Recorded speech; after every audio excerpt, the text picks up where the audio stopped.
Sir 6:20 के आसपास join करेंगे। कोई इशू नहीं, तो हम स्टार्ट करते हैं। Yes sir. तो till then I'll start with the case. Sir मैं एक बार इंट्रोडक्शन करा देता हूँ सर, उसके बाद I'll hand over the session to you, sir. Sachin sir, one moment. Yeah. It will take 1 minute to go live on audience link. Certainly.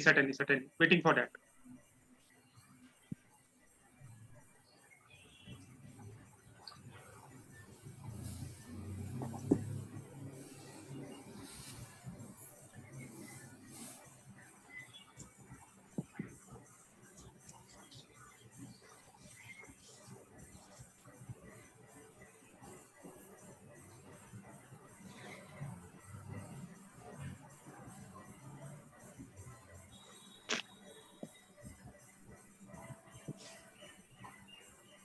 Yeah, we are live. Yeah, thank you so much, Ankur ji. So, good evening, sir. On behalf of Alchem Laboratories, India's 5th largest pharmaceutical company, as the General Manager, welcome our eminent moderator, panelists, and all the doctors who have joined us for today's anti-thrombotic debate.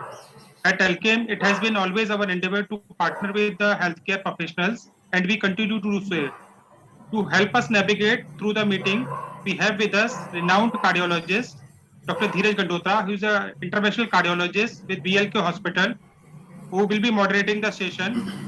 With this, I also take this opportunity to introduce our panelist, Dr. Satish Singh, who is interventional cardiologist with BLK Hospital, Delhi. Dr. Sanjay Parmar, he is an interventional cardiologist with Action Balaji, Paschim Bihar, Delhi. Our two more panelists are Dr. Vivek Agrawal, he is an interventional cardiologist with Kalyani Hospital, Gurgaon, and Dr. Ajay Pratap Singh, interventional cardiologist, RML Hospital, Delhi. So with that, I hand over the session to Dr. Dheeraj Gandotra for moderating the session. Over to you, sir. So thank you so much, Sachin ji, for organizing a meeting on anti-thrombotics actually.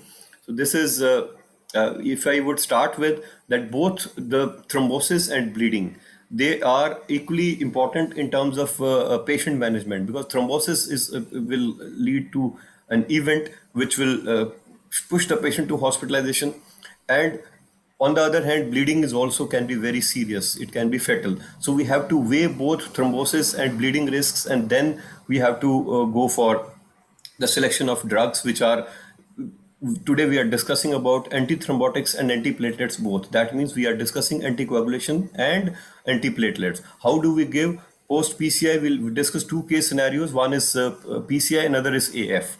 So if we recall the history of antithrombotics and antiplatelets given together, there was a concept of giving a triple therapy.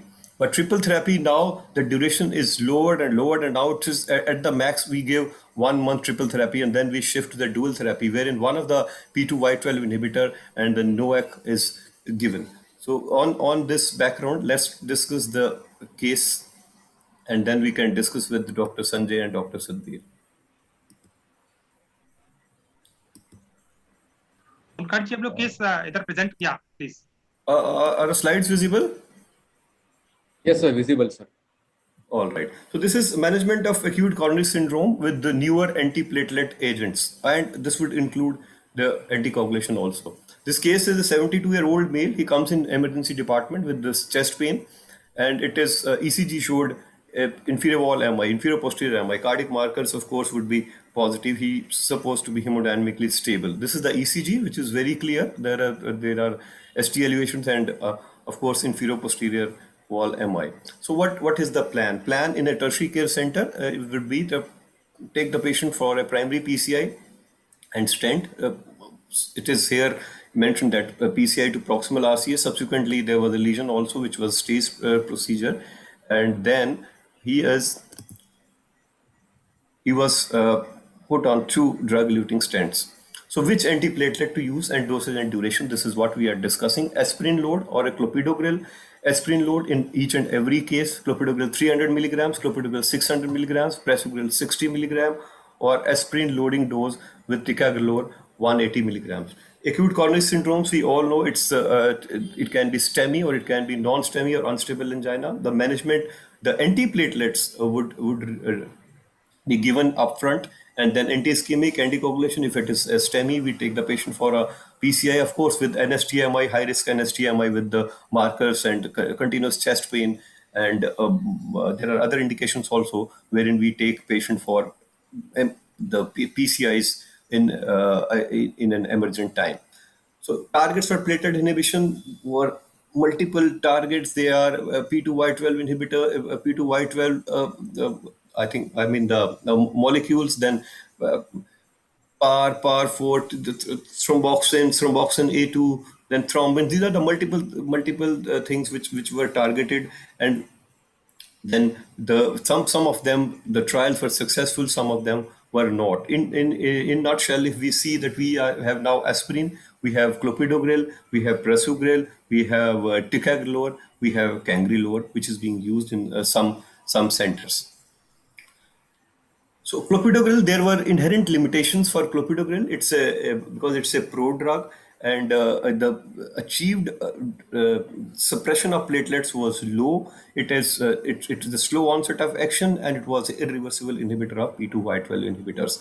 So these were the clinical outcomes with clopidogrel resistance. It is studied in there are kits available like Verify Now assays which are available, and you will see that patient have clopidogrel resistance. Due to this, there were multiple trials, and which showed increased MACE. If we talk initially, there was only aspirin. Then patients were given heparin post PCI, dextrans, and then came the dual antiplatelet era with the Capri trial, Charisma trial, but still there were events, there were thrombotic events which were there even with the combination of aspirin and clopidogrel.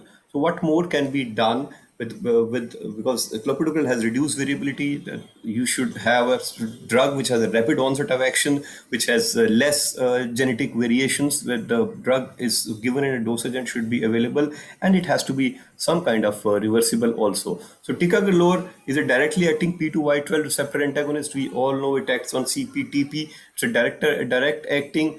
It irreversibly binds to these receptors. Clinical pharmacology: ticagrelor versus clopidogrel versus prasugrel. Clopidogrel and prasugrel, they are thienopyridines, and they are reversible. They are not reversible. They are irreversible inhibition of P2Y12. The chemical class of ticagrelor, we all know it is CPTP. Dosing, it is loading 180 milligram ticagrelor, 90 milligrams twice a day. Clopidogrel once daily, prasugrel once daily. So what is the platelet activity inhibition achieved is 89% at 2 hours with ticagrelor, clopidogrel 38% only, and prasugrel we achieve at the maximum 80%. So trial which was done in acute coronary syndromes. This was a Plato trial, a well-designed trial. This was wherein ticagrelor was compared with clopidogrel in patients with acute coronary syndrome. And here we see that I think I should come to the results only. So this is very, very important, because the composite endpoint of CV death, MI, or stroke was very less with ticagrelor versus clopidogrel, and the results were extended to 1 year. Stent thrombosis risk was low. Probable, be possible. So these are the events which were very low with this. Yes, the time to major bleeding, it was also the major bleeding was more, but the bleeding which required ICU admissions, like severe intracranial hemorrhage, severe internal bleeding, that was not there with ticagrelor. Then the ACS, it was clear after that the guidelines changed, and the guidelines introduced ticagrelor in place of clopidogrel for upfront loading of patients of ACS. Then came the Pegasus TIMI 54. It evaluated the safety and efficacy of ticagrelor, extended wherein patients were prior MI, 1 to 3 years post MI. They were enrolled in two dosages of ticagrelor, 90 milligrams twice a day and 60 milligrams twice a day, on a background of aspirin. That means all the patients were on aspirin. And there were large number of patients, 21,000 patients. And this the primary endpoint again was first occurrence of CV death, non-fatal MI, and non-fatal stroke. So herein we see that the efficacy ticagrelor in both the dosages, be it 60, be it 90, they scored better. Whereas the major bleeding, TB major bleeding, was more with 90 milligrams of the ticagrelor as well as 60 milligrams of clopidogrel. So we have to be very sure. We have to weigh whether we have to do an extended treatment or not. So this is the ESC focused update on DAPT. So very clear in patients with acute coronary syndrome, ticagrelor 180 milligrams loading dosage, 90 milligrams twice daily on top of aspirin is recommended, regardless of initial treatment strategy. Including patients pre-treated with clopidogrel, you can just change over. Then in patients with non-ST ACS undergoing invasive management, ticagrelor administration 180 milligram, loading and 90 twice a day, or clopidogrel 600 milligrams followed by 75 milligram daily. If ticagrelor is not an option, this is 2A. Then in cases of stable CAD patient, those who are undergoing coronary stent implantation, wherein you cannot give ticagrelor or prasugrel, you can load with this clopidogrel drug, 600 milligrams. This is again 1A. Then there are B indications. I don't think we need to. And again, in patients with ACS or who are managed with medical therapy alone and treated with DAPT, is recommended to continue P2 white well inhibitor, either ticagrelor or clopidogrel, for 12 months. And then ticagrelor is recommended over clopidogrel unless the bleeding risk outweighs the potential ischemic benefit. Then another important aspect is patients going for surgery. So discontinuation of P2 white well inhibitors should be considered at least 3 days before surgery for ticagrelor, 5 days for clopidogrel, and at least 7 days for prasugrel. So herein we end the first case, and let me invite our panelists. So first,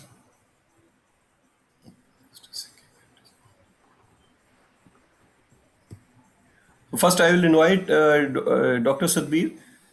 So Hi, can you good hear me? evening. Good Yes, evening. good evening. So I just want to have a insight from you. Suppose we see a patient of acute coronary syndrome. So what are your preferred drugs, prasugrel or ticagrelor, in STEMI, and then Dr. Sanjay can discuss non-STEMI. So Dr. In Sadbir first. STEMI, my drug of choice is ticagrelor, and the reason is that faster onset of action, and the second is the with the crushed drug which can be given, and it can give more earlier platelet inhibition. And secondly, the prasugrel is to be given only after seeing the coronary anatomy, whereas ticagrelor can be used beforehand, and that particular minutes of antiplatelet action should not be lost. So for me, ticagrelor is the best bet for patients in STEMI. So Dr. Sanjay, would you Yes. like to comment on STEMI and non-STEMI both? Why not prasugrel? This is my question. Generally, as Dr. Satbir said, we are preferring prasugrel only after seeing the coronary anatomy. Apart from this prasugrel we are using particularly in patients with diabetes, and there is, as inhibition of platelet aggregation and onset of action is very fast with ticagrelor compared to the prasugrel, as you already described in slides also, that inhibition of platelet aggregation after 2 hours, that is highest with the ticagrelor, and onset of action is also very early, that is within 30 minutes there is 40% platelet aggregation inhibition. So that's why right now we are preparing loading with the aspirin, with the ticagrelor, with the statins and other useful drugs, whether it's required beta blocker or anything else. So in both ACS, that is whether it is STEMI or non-STEMI or unstable angina, whatever it is, right now we are using ticagrelor as a loading drug. But if patients are developing stent thrombosis, there is a chance of 2% chance, according to subgroup analysis in Plato study, that patient develop stent thrombosis even after giving ticagrelor. In these patients, we are using prasugrel with low bleeding risk and with no Yeah. history of ICH, and weight is adequate according to the study. So it is clear that ticagrelor is the first choice. As far as efficacy is concerned, I think both the drugs are equally efficacious. Only thing is slightly it is faster acting ticagrelor, and it achieves more platelet inhibition. But potency wise, I think both are good. Only thing is you can't give it upfront, number one, and then there are certain contraindications to prasugrel, which you do not know. Patient has a TIA or any ischemic event or any bleeding, which we do not know. And then the weight is also an issue for prasugrel. So this I think debate is very, very clear. We have a clear answer that in any kind of acute coronary syndrome, we are loading with the aspirin and ticagrelor. Now comes the issue of patient who are on a follow-up. So how long do you give antiplatelets in acute coronary syndromes? Dr. Sanjay. In acute coronary syndrome, generally we are giving antiplatelet. There is dual antiplatelet, aspirin with ticagrelor, generally for 1 year with 90 mg BD dose of ticagrelor. After that, initially we were started using ticagrelor 60 mg BD after Pegasus TIMI 54 trial, as it decreases the mass over the period of 4 years in patient who had previous MI. So 60 mg BD dose also started as long as up to 4 years. But as now dual pathway inhibition is also coming in picture. So right now what we are using is ecosprin along with low dose rivaroxaban and then statin. Oh, that's a valid option, but the issue is the bleeding was more in Pegasus TB, both with 60 and 90 milligrams. So I would like to clarify it further with Dr. Sadbir, as me and Dr. Sadbir, we both practice together and we do a DAPT scoring. We have now shifted to precise DAPT, and we both write on our prescriptions precise DAPT scoring. So Dr. Sadbir, please elaborate on this. Yeah, we calculate precise depth score, and on the basis of that score, we decide that whether we want to extend dual antiplatelet therapy beyond 12 months or not, up to 30 months, or if at all it is required. And in that depth score, the stent length, the diameter, Yes. and various other comorbidities have been taken care. And I think it will not take much time to calculate with the present day Yes. apps which are available, so it should be used. Though in Yes. number of meetings, I have heard seniors saying that we don't have time, and it should be on the basis of experience. No, no, But no. I always say so that experience is what the data says.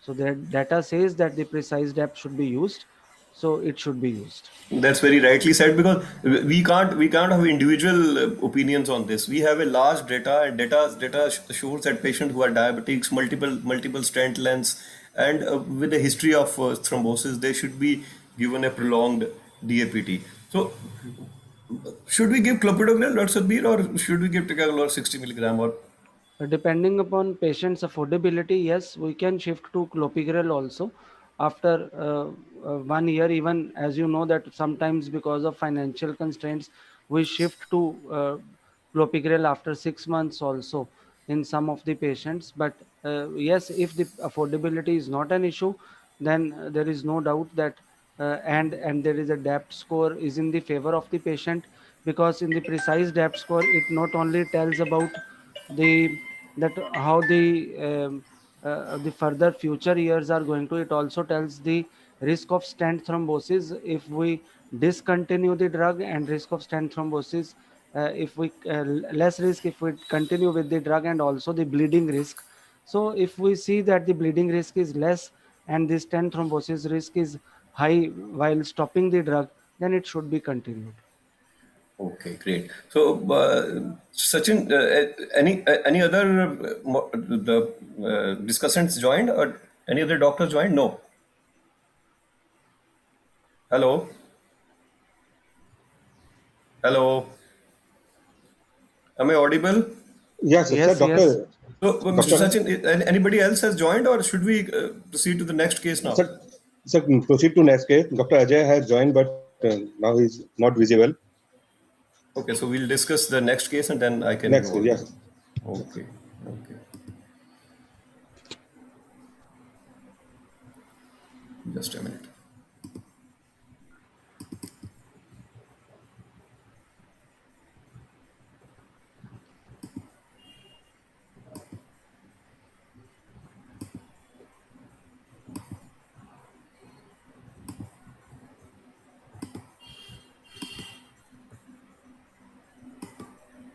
Now, another issue is the atrial fibrillation, and we have at least 30% of the patients, or 20 to 30% of the patients of PCI, they are having atrial fibrillation. And if you screen the data 1 in 4 individuals will have atrial fibrillation in their lifetime. And if we see the individuals more than 60 years, there is a huge number of patients having atrial fibrillation. So now the issue is NOACs in non-valvular atrial fibrillation, newly diagnosed. So let's see what we have.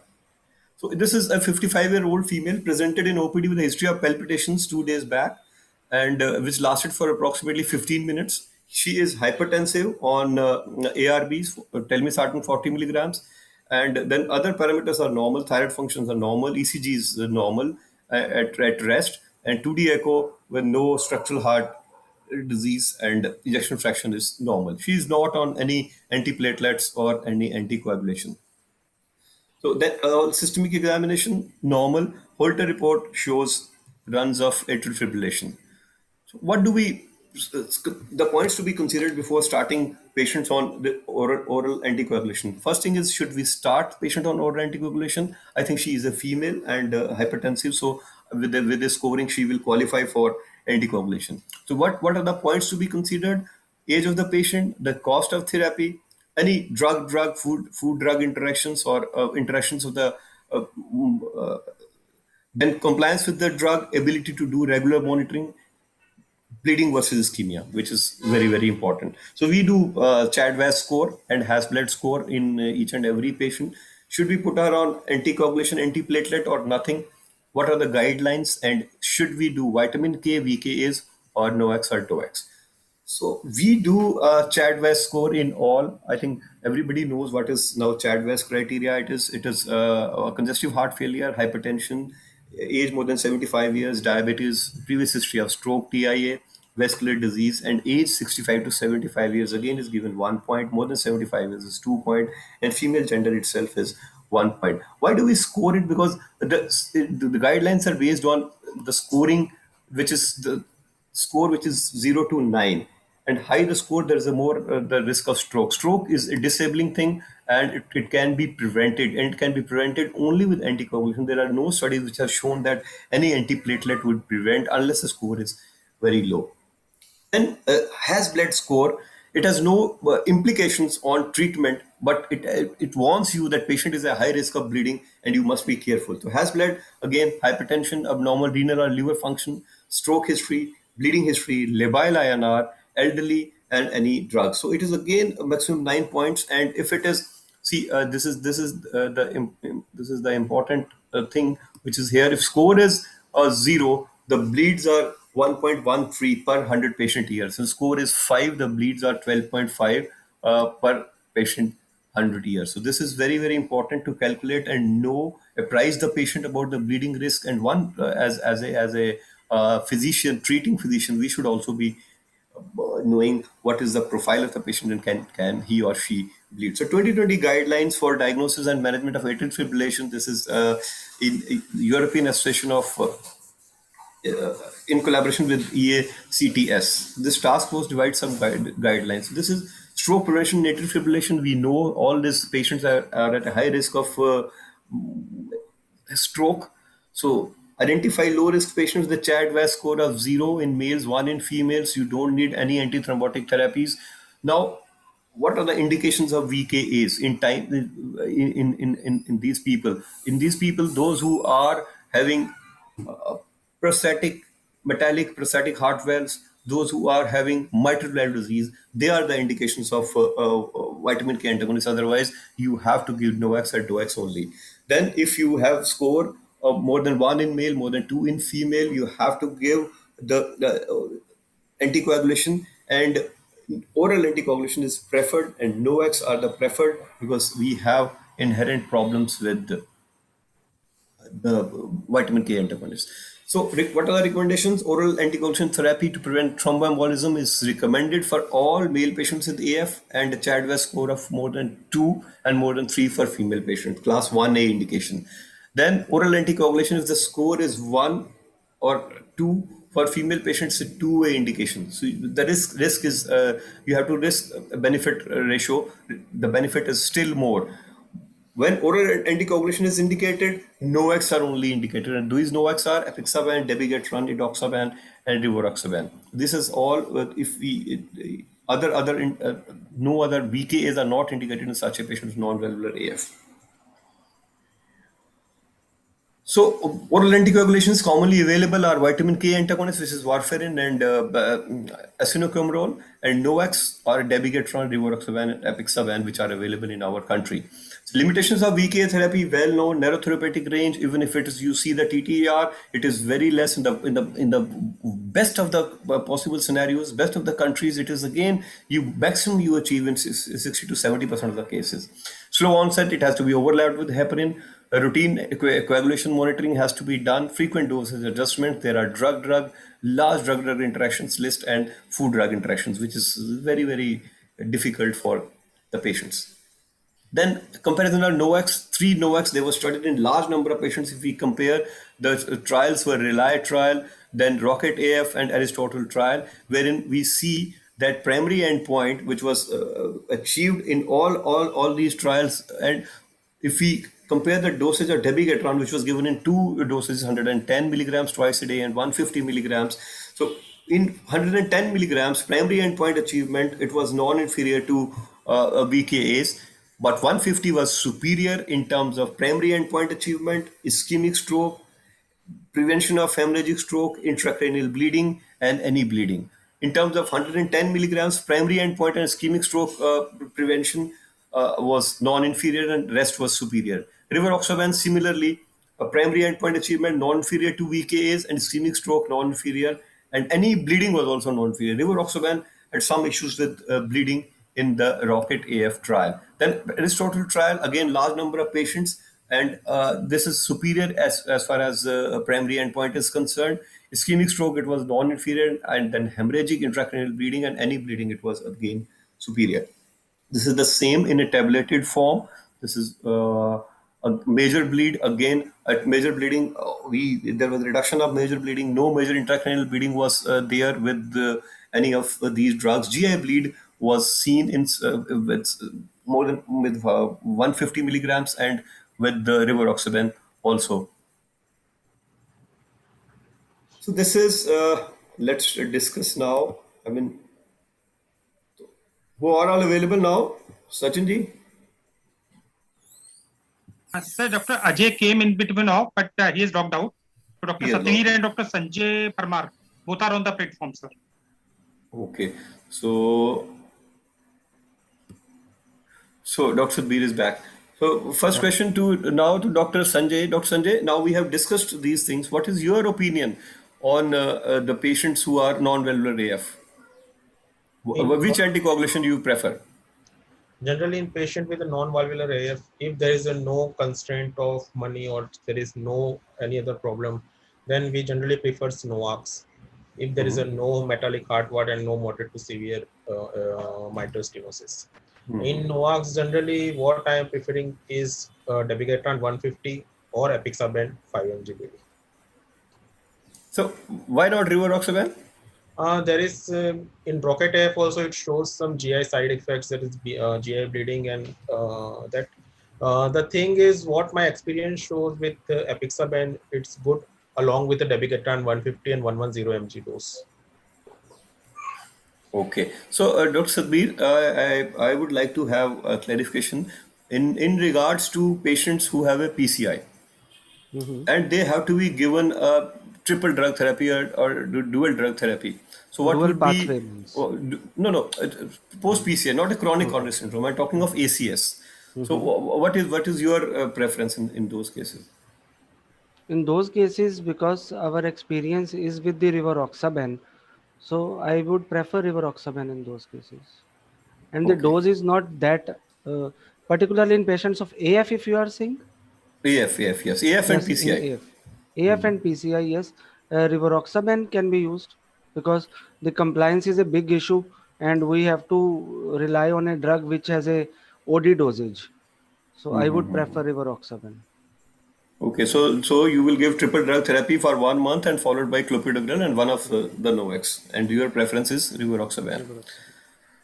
So now the topic for again the chronic coronary syndromes. So what would be the scene? I think there is only one trial which has shown benefit, and we should be doing with. Another issue is venous thromboembolism. We have seen many patients who come to us with venous thromboembolism. So Dr. Sanjay, I would like to know from you, how would you manage a patient post PCI and he comes to you with the venous thromboembolism?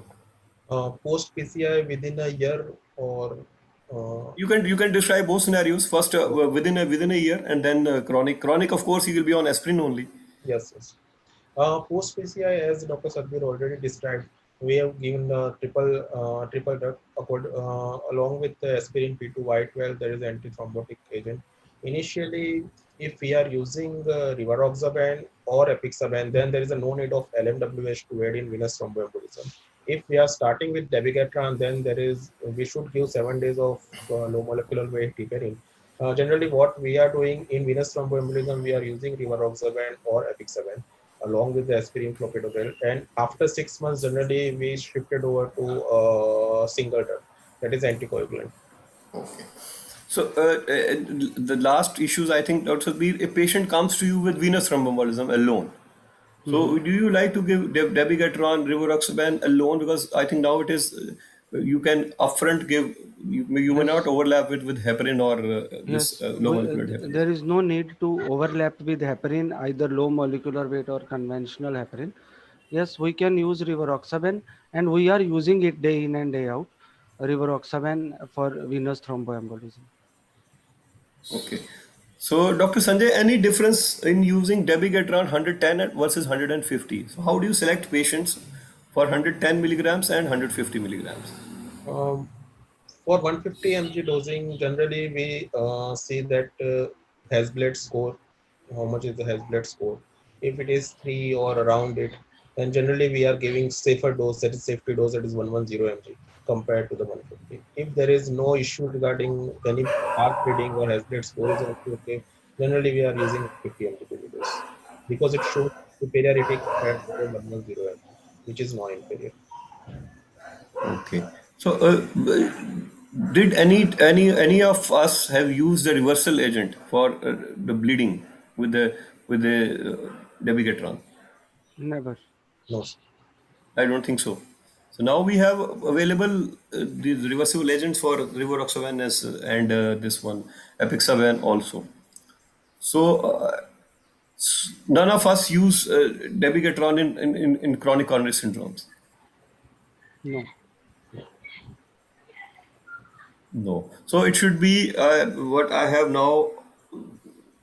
Now I should say that even if it is a PCI and patients having PCI with AF, we need to give triple drug therapy for 1 month, followed by one of the P2Y12 inhibitors, preferably clopidogrel, and then we need to add the one of the NOACs, and preferably it would be rivaroxaban. And then VTE we can use any of these available in India: apixaban, dabigatran versus and rivaroxaban all.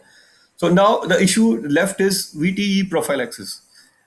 People are not giving it for VTE prophylaxis. I think we should propagate. What is your opinion, Dr. Sadhbir, regarding VTE prophylaxis in surgeries like Yes. the cancer surgeries and the orthopedic surgeries? In hip replacement surgery, the indication is for the 35 days, and Yes, in knee replacement, it is for 2 weeks. because it will prevent catastrophes. So we, Prevent we, we, we catastrophe, no should, doubt. I think, we should give it. So any other comments? Any other panelists? I think we have discussed what needs to be discussed. But I Any other always comment? say one thing that whatsoever the trials say for dabigatran that it is 110 is non-inferior, but it is non-inferior with no INR monitoring. So in itself, it is superior. I think 110 achieves results which we have seen. We have many patients together. We see that 110 milligrams is a good enough dose, and it was not superior, but at the same time bleeding is also less. Bleeding is So less, and we don't need to do any INR we monitoring. don't need to do any INR. So dabigatran in that, In and itself, we have yes, a reversal because of agent these available. properties, it is superior. Yes, yes, because we have to see overall things. There are no food drug interactions. There are no restrictions of any food. And INR monitoring is an issue, especially in far areas of India. So last we discussed, we are in a COVID time. So what are the drugs, what are the anticoagulants we use in patients affected by COVID?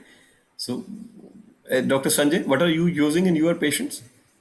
Sir, post-COVID, if D-dimer is more than 2 times after 5 to 7 days, associated with the respective of VT or past history of VT, then generally we are using apixaban 2.5 mg/d. Okay.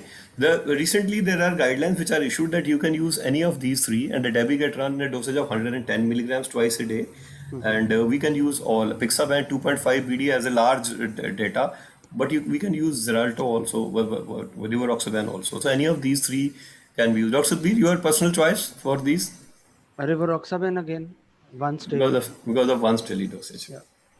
Because All there right. is a lot of other drugs, There's so many including drugs. including Baba Ramdev's Coronary going on along with. So I think the minimum number of dosages, at least the compliance will be good. Yes, sure. Sachin, anything from your side? Thank you so much, sir. Thank you so much. Here, since maybe 42 doctors who are also attached with maybe the delegate link, sir. So Yeah. for the benefit for all, Any questions? More than welcome. yeah, I would like to just highlight only one point, sir. With maybe Debigatran, the product we called Debiclot, sir. We are the only Indian company who's associated with maybe protocol of giving this antidote part, sir. If anything goes wrong with your in terms of maybe ICO GI bleed, sir, we used to reimburse the entire cost of the antidote, which is around 1,70,000, sir, which has happened in case of maybe Gangaram, sir. Dr. CS Agrawal साहब का एक patient है, sir. So उनको we have reimbursed the entire cost of 1,70,000. So in that case, sir, it helps a lot. So it is maybe for benefit for all because the Alchem has taken this initiative. So maybe the patients who are on dabigatran or maybe the doctors who are afraid of maybe using of dabigatran because of the bleeding issues, they can choose it, sir. That is great. That is great initiative from the Alchem. So, any questions open to the participants? Onkar ji, Yeah, there is Onkar one ji. query. There is one question, Yeah, sir. yeah. The question is, who would be the patient suitable for ticagrelor 90 and ticagrelor 60 mg? How to differentiate the patients? Dr. Sanjay, would you like to take it up? 90 mg BD dose usually is given in first year of post PCI in ACS patients, while 60 mg generally we are using only after first year. And as Dr. Satwir already says, after seeing the precise DFT score and everything, so 60 mg BD dose has no role in first year at least. Yes. Rightly pointed out. Any questions? Yeah, one more question, sir. If my current patient is on prasugrel, can I shift him to ticagrelor? Dr. Sadhbir, would you like to? Pardon? Shifting up prasugrel to ticagrelor. He's asking, my patient is on prasugrel. Can I shift him to ticagrelor? If the patient is stable, there is no need to shift. But yes, if there is any indication that you want to shift because of increased bleeding, then it can be shifted, and without reloading, it can be shifted. They are the same class There of is drugs too. one more question regarding to COVID only. Yes. Any importance or role of ticagrelor in COVID management? See, antiplatelets have thus far, because the mechanism is different. It's coagulation. It is clogging of the arteries. The clot characteristic is different. So here the action would be, yes, if the D dimer is less, there are less than 2 times. There are studies you have to give aspirin. You can give ticagrelor, but aspirin is more preferred in the guidelines. And if you have D dimer, which is more than 2 times, then there is no role of these drugs. Then you have to shift them to oral anticoagulants, NOACs.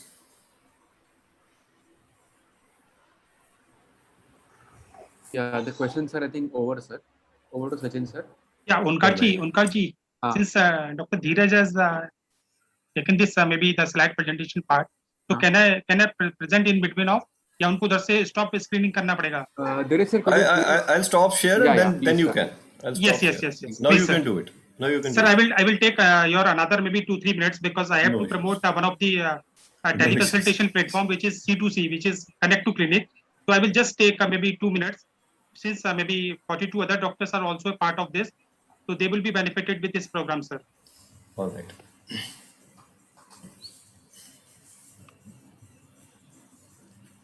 Is it visible, Omkar ji? Yeah, visible, sir. Yeah. So this is Connect to Clinic end-to-end comprehensive teleconsultation platform.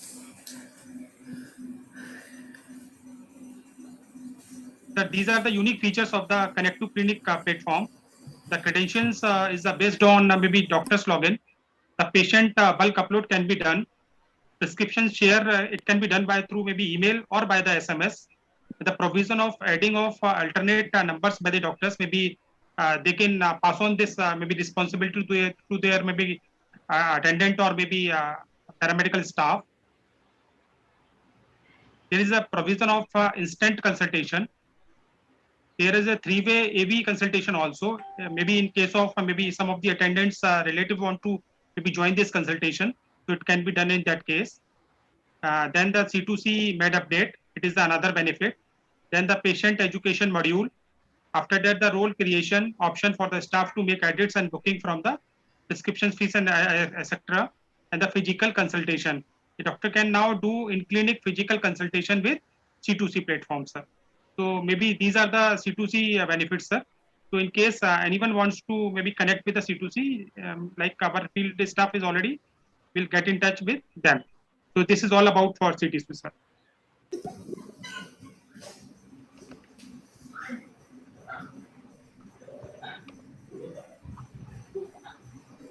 Yeah.